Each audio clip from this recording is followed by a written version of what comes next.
ये हमारा internal matter है। और अगर आपको फिर भी कोई, वैसे भी बहुत सारे ममालिक जब इन्फ्लुएंस करते हैं तो हम बीमारी की रिपोर्ट बना देते हैं, उनको भेज देते हैं। तो अगर आपको ऐसी चीज़ करनी है तो वो भी हमें बता दें, खुल के बताएं ना, हमारे साथ ड्रामे और गेम ना करें। और ये 24 का भी जो कियोस्क क्रिएट हुआ है, वैसे तो आप लोगों को खुद ही नेक्स्ट 72 घंटे में चीज़ें खुद ही पता चल जाएंगी, बहुत ज़्यादा आप लोग इन्फॉर्म्ड हैं। लेकिन अंदर खाने पूरी पीटीआई की लीडरशिप कहीं नहीं मौजूद सिवाय KPK की।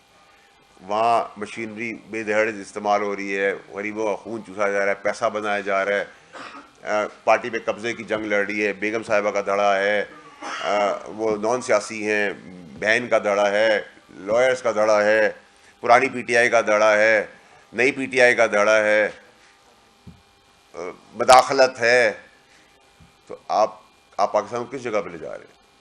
अब हमने, मेरे लिए, क्योंकि मेरे वो एक्स बॉस रह चुके, मैं तो उनके लिए जो आज तक बात करता रहा, उनकी बेहतरी के लिए करता रहा। और आज भी मैं समझता हूँ उनको अल्लाह ताला को अक्ल दे दे कि वो आंखें खोल के देख सके कि उनकी जेल और उनको तकलीफ़ों में पहुँचाने के बाद ये सब कितनी अयाशी खुल के कर रहे हैं। और जो आए वॉश है, 50 आदमी भी कोई MP या MA नहीं ला सकेगा। पंजाब में तो आप भूल जाएं, PTI के सारे MPs जो हैं वो PTI के खिलाफ खड़े हुए, क्योंकि PTI तो वो पार्टी नहीं थी। मेरी तो पॉलिटिकल बर्थ या पैदाइश सियासी तौर पे इसी पार्टी में हुई है। तो यहाँ कोई चौधरी नहीं है, यहाँ कोई बाप नहीं है, कोई माँ नहीं है, कोई बेटा नहीं है कि कल कासिम या सुलेमान आके हमें रूल करना शुरू कर। तो बाकी की तो किसी खाते में कोई नहीं है। और आप यहाँ, मैं तो खुद हैरान हूँ, शर्मिंदा हूँ कि लोग ऑडियो के बाद सर झुका के नौकरों की तरह खड़े हुए हैं, जिन्होंने 20-20 साल 25-25 साल किया। तो इसका मतलब लालच दी जा रही है कि अटैक करो, आग लगा दो, तो आग लगाने वाले को टिकट भी मिलेगा, पोजीशन भी मिलेगी। और गंडापुर साहब के आपने जितने पहले धरने देखे, उसमें आपने कब देखा गंडापुर साहब आ गए हैं या चढ़ाई हो गई है और उन्होंने कफन बांध लिया है? भाई कफन नहीं तो सब पैरों में पड़े हुए, सब कॉम्प्रोमाइज्ड हैं। और अभी भी डायलॉग बाजी हो रही है और एक कियोस्क बन रहा है। और हम कम अकल जो हमारी गवर्नमेंट है वो कंटेनर बंद करके उसको कामयाब कर रही है। तो मेरा जो आज जो मुद्दा था वो सिर्फ ये था कि एक तो मदाखलत पे मैं सारे पाकिस्तानियों को खड़ा करना चाहता हूँ कि ये मदाखलत हमें ना बर्दाश्त थी ना है। हमारी इंटेग्रिटी है, हमारी इज़्ज़त है, हम शायद उतना तरक्की याफ्ता मुल्क नहीं है। दूसरा, ये 24 का जो ड्रामा है उसके अंदर हमारी बड़ी क्लैरिटी है। और अब मेरे ख्याल से टाइम आ गया कि असम्बलियों को आगे बढ़कर इन मदाखलतों को रोकना पड़ेगा फ्रंट फुट पे आकर। और अगर हमसे सवाल होंगे तो हम भी उसका भरपूर सवाल भी करेंगे और जवाब भी उसका देंगे। बट ऐसा नहीं है कोई हमें बुलडोज़ करके मैदान में छोड़ जाए और हम बिल्कुल लावारसों की तरह, नौकरों की तरह पैरों पे बैठे रहेंगे। ऐसा कुछ भी नहीं। हम घास खाएंगे। हम जज्बाती कौम है। हमारे मुल्क में जब जंगें हुई उसमें जज्बात, अल्लाह अकबर के नारे के ऊपर लोगों ने अपने सीनों पे बम बांध के टैंक उड़ाए हैं। तो हम बड़ी बहादुर कौम है, बड़ी खुदमुख्तार और खुददार कौम है। हमारी खुददारी को ना कोई अंडर एस्टिमेट करे, ना इसको हमारी कमजोरी समझे। आपने कहा कि अगर कोई बात है तो खुल कर करे। यहाँ बीमारी के सर्टिफिकेट बन जाते हैं, बनते रहे हमारे मुल्क में, सबको पता है। तो क्या इसका मतलब ये है कि आप ये पेशकश कर रहे हैं या तजवीज दे रहे हैं कि हाँ अगर आप बात करती है तो खुल के करें, हम बीमारी का सर्टिफिकेट बना के निकाल देंगे? एक दूसरा ये बता दें कि जो आप कह रहे हैं कि कोई मुज़ाकरात नहीं हो रहे इस वक्त, जो आपने अपनी एस्टैब्लिशमेंट के हुकूमत के हो रहे हैं। हाँ, बस लगे हुए अंदर खाने। अच्छा फैसल साहब, ये 26वीं आईनी तरमीम के दौरान आपने जितनी भी प्रेडिक्शंस की, आप बार बार आते रहे टीवी के ऊपर और प्रेस कॉन्फ्रेंस में, प्रेस इधर भी डाइस पर भी, तो सारी पूरी हुई। मुझे ये बताइए कि आप इस धरने की क्या प्रेडिक्शन कर रहे हैं कि ये धरना अपने मकसद में कामयाब होगा या नहीं होगा या नाकाम होगा? आपको क्या लग रहा है?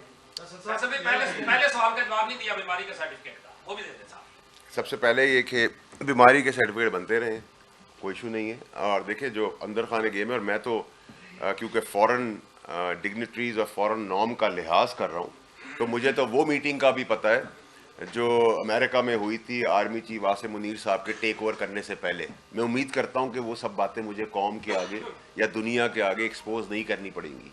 मुझे ये भी पता है कि इमरान खान साहब के साथ जब हम गवर्नमेंट में थे क्या फरमाइशें थी, तो मुझे बहुत कुछ पता है। टैंक, तोप और डॉलर्स जो हैं वो ताकत नहीं होते, नॉलेज इज़ पावर। तो मेरे पास सियासी नॉलेज है एंड दैट्स माई पावर। तो सर्टिफिकेट का तो कोई इशू नहीं है, इसके कोई प्रॉब्लम नहीं है। देखिए, ये तो पाकिस्तान के अंदर कोई मसला ही नहीं है। मैं भी आपको बीमारी का सर्टिफिकेट आप मेरा बना देंगे तो नहीं, मैंने आपको मिसाल दी कि इसके पीछे जो मकासद है वो कर लें, आए खुल के बात कर लें। ये जो ह्यूमन राइट्स कमीशन का ह्यूमन राइट्स का जो ड्रामा है वो ना करें।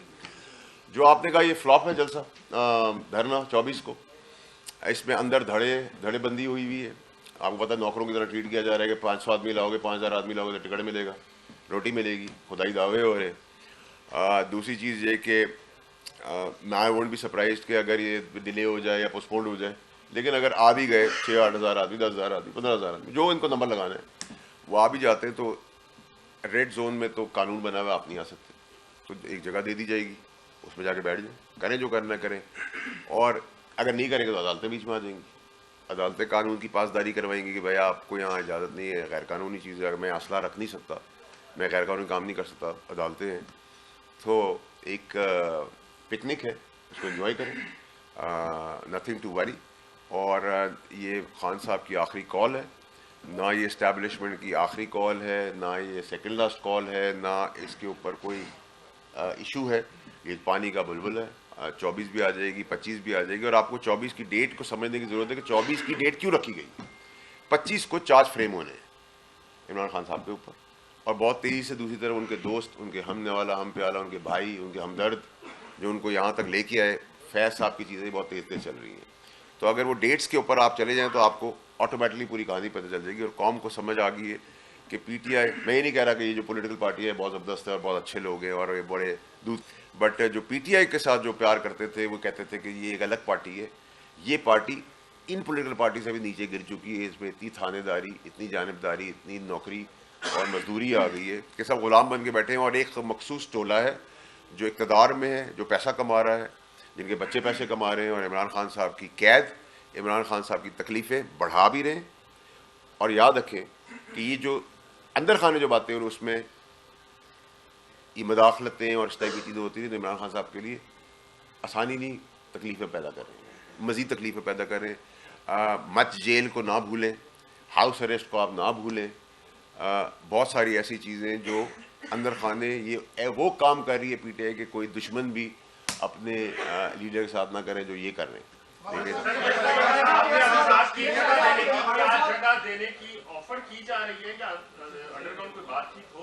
देखिए, अंडरग्राउंड तो बातचीत हो रही है, लेकिन जगह तो देखिए, अगर आपने पुरअमन एहतजाज करना है तो आपको राइट है, आपको जगह देनी चाहिए और मिलेगी और मिलनी चाहिए, ये तो क्लियर है।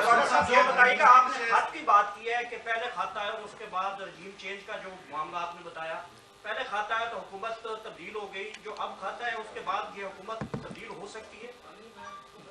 बड़ा ज़बरदस्त सवाल किया और बड़ा मायने खेज सवाल किया, लेकिन मसला ये कि मदाखलत उस वक्त ठीक थी या मदाखलत इस वक्त ठीक है। अब तो हम मदाखलत की बात करें, अब तो हम यकीन कर रहे हैं कि वो बात जो खान साहब ने की थी वो शायद ठीक थी, लेकिन अब खान साहब को बचाने आ गए तो क्या मकासद है? इस अनरेस्ट, इस तोड़ फोड़, इस गालम गलोच, इन सब चीज़ों से आप बैरून मुल्क कोई हमसे मकासद लेना चाह रहा है? क्या इसके पीछे फ़वाइद छुपे हुए हैं? इसको अब ढूंढने की बहुत ज़रूरत है, क्योंकि पल में तोला, पल में वो क्या मिसाल है, वो तो नहीं उसका आज काला है सफ़ेद है, आप अच्छे हैं आप बुरे हैं, ये चीज़ नहीं पॉसिबल। और जो लहर हमारे मुल्क की तरफ आ रही, जब भी कोई डेलीगेशन आता है, जब भी कोई पटरी पर मुल्क चलना शुरू होता है, जब भी कोई आगे पीछे चीज़ें चलना शुरू होती हैं, चीज़ें ख़राब होना शुरू होती हैं।